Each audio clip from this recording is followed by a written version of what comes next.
Hi everybody, my name is Jenny Daniels and I'm Jenny's husband, Dr. Robert Daniels. yes, today we're going to talk about how we can keep our breath fresh. That's right, and I'm a periodontist. I've spent my working life keeping people's mouths healthy by treating their gums and doing surgery. But I've always wanted to talk about preventing halitosis or bad breath. Yes, because obviously we talk a lot about bad breath because wherever we go, there's really bad breath. Joking about it, but it's not really a joke because it's a serious problem. Yeah, and the thing about it is it's so easy to prevent halitosis and bad breath. And it's so nice to have fresh breath when you're at work or with your partner or out with friends. So let us show you how to keep your breath fresh. It's not overly expensive. It's not overly time consuming. I just want to tell you some preparatory things. You have your own oral hygiene regimen that you do every day, and that's what we're going to talk about mostly. But one of the things that you would want to do before you take on a new hygiene regimen, or just with the one you're using, is some people, not all people, but some people develop calculus on their teeth. It's a hard, one of the things that you should do is go to the dentist, get your free exam usually, and then get a cleaning annually. And of course, you may have other dental work to do, and maybe the hygienist or the dentist is going to try to talk you into getting dental work, which again, a good thing if you can afford it and if you're not a dental phobic.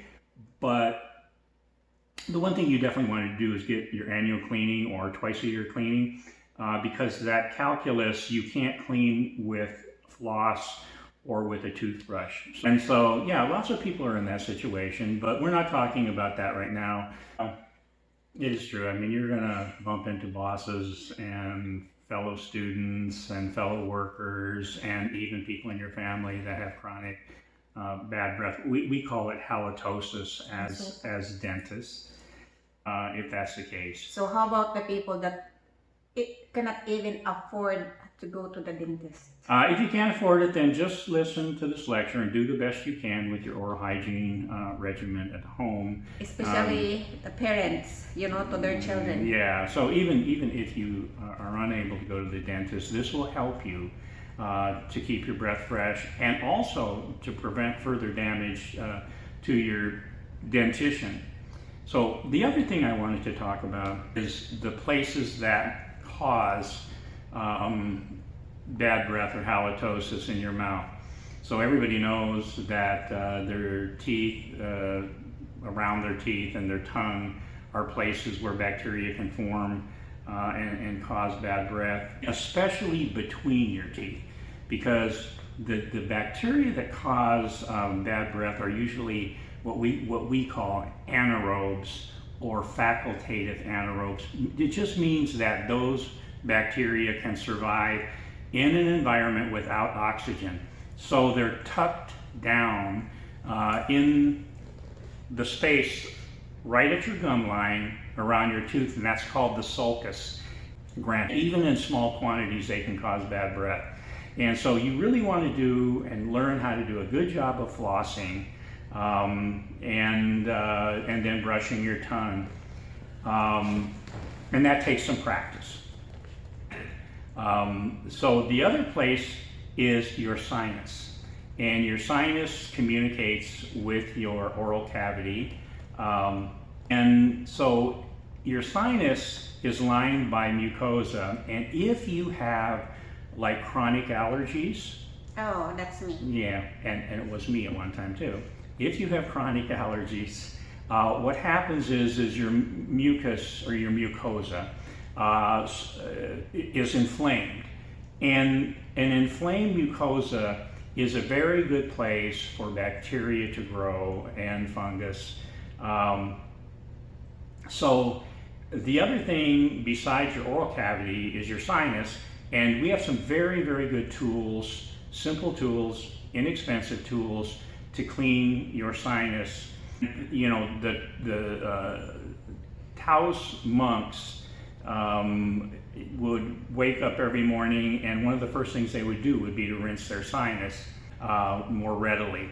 So anyway, And then, this is nasty. I know this is nasty, but when I start using it for the first time, about the rinsing, the sinus rinse, yeah. the sinus rinse, it's really nasty. It's like as big as this one, but longer than this one, come out from my nose. Yeah. So it's really nasty, but it's really true.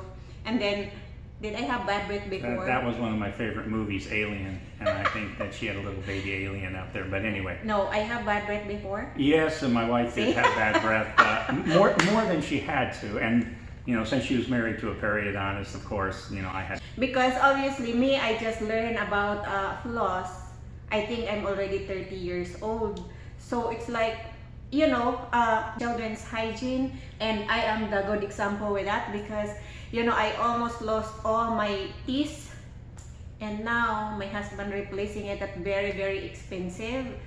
I know this is a little bit gross, but since my wife already started the gross stories, I'll continue. But you know, if you take the floss out and you smell it, and you can actually tell if you have anaerobic bacteria proximally, and just keep flossing and rinsing until, yeah, it doesn't smell it. But again, this is a simple thing, and so first step. Simple thing, which is very important. Yeah, very important. You know, I recommend using Arm & Hammer toothpaste because They will pay us. it has some abrasive effect. Yes, I just share this story because I hear somebody says that when you brush your teeth before you sleep, obviously your mouth is clean, and then when you wake up in the morning, even you have bad breath, he said that your mouth is still clean. Is that true?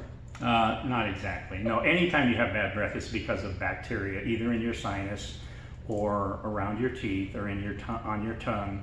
And I would say around your teeth and in your sinus actually are more prominent because that's where anaerobes can survive. I'm assuming that everybody knows how to brush their teeth. And if you've done all that, and if you want to invest in something that is really wonderful to use and helps you clean out some of those anaerobic bacteria, you can get something called a water pick. Can't invest. But if you can't invest in this, it doesn't matter. If you do a good job of flossing, brushing, remember to brush your tongue, and you rinse well, you can certainly use mouthwash if you'd like to, you'll be fine. And the thing is you'll get better over time because as your gums become healthier, they don't harbor as many anaerobic bacteria because they shrink and get tight. And it's not as easy for the anaerobic bacteria to exist in there. So if you keep this regimen up over time, you know, you will have an easier and easier time of keeping your breath fresh and your mouth clean and your oral tissues healthy. So, and then finally, even for people who don't have chronic sinusitis, it is a good thing to rinse your sinuses periodically. It will make your sinuses healthier, and if your sinuses are healthy and not inflamed, you'll feel better. As a matter of fact, if you have an old teapot, a small one, that you don't use for anything else, you can use it as a neti pot. Yes. She had sinusitis, and she had no idea that she had bad breath, and you know, I told her, and she rinsed her sinus a couple times, and that resolved it. And being around people, you know, going to happy hour or something, yeah, how wonderful to know that you're inexpensive as $3 or $4 for a neti pot, some floss, and your toothbrush, and you got it whipped. There is one other source of bad breath, and that would be from your gastrointestinal tract, this cancer. And so either esophageal cancer or stomach cancer. So that would be the one other source. So I'm going to start off, some people haven't flossed regularly, and so they don't know the technique. And what I can say about floss is that you want to make sure that you have an adequate length of floss. And so, I take a pretty good length of floss here. And the reason is so that you can wrap the floss several times around your finger. And otherwise it tends to slip off your finger. Mm-hmm. And then you can see I take a good amount of time in between each teeth. Remember, you have two surfaces, you're between two teeth, and you want to clean each tooth. So yeah, that's flossing. And the final thing is the Sinus Irrigator. And like I said, I could use a neti pot, and it looks like a teapot. And if I were using a neti pot, once again, I would fill it up with a safe. There. And usually, the neti pot's going to hold something around 30 or 50 milliliters of liquid. So again, you could use cold water. That would be fine. But most people want to warm it up a little bit. And then you open one of these packets. And this contains both salt and baking soda. These are pre-measured packets. I'm going to put this in.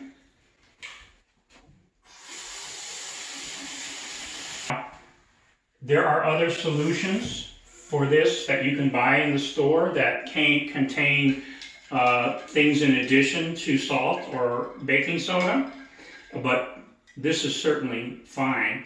And you can see I'm just using the end of my toothbrush to stir it because you have to get the salt in solution. You just put the top on.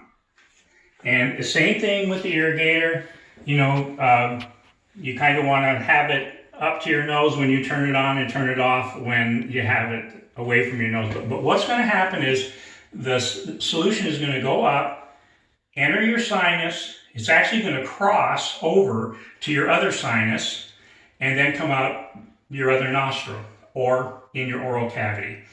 And so it's something you kind of have to get used to.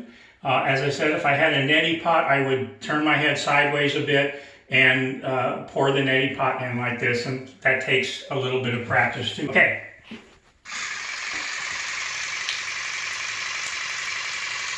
And it's not uncomfortable.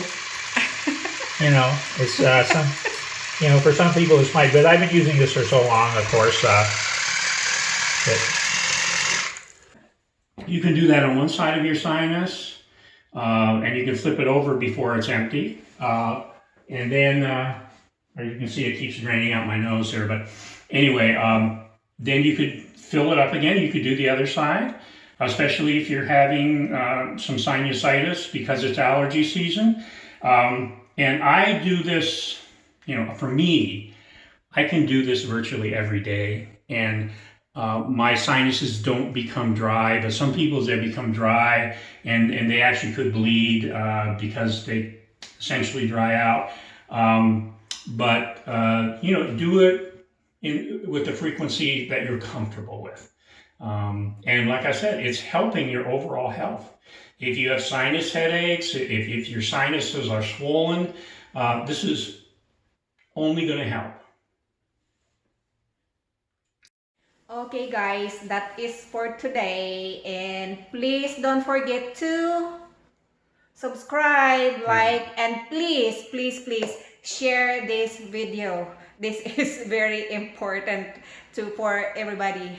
Well, I hope we helped you out a little bit with your oral hygiene regimen and with your breath. Thanks for watching. Bye. Bye-bye.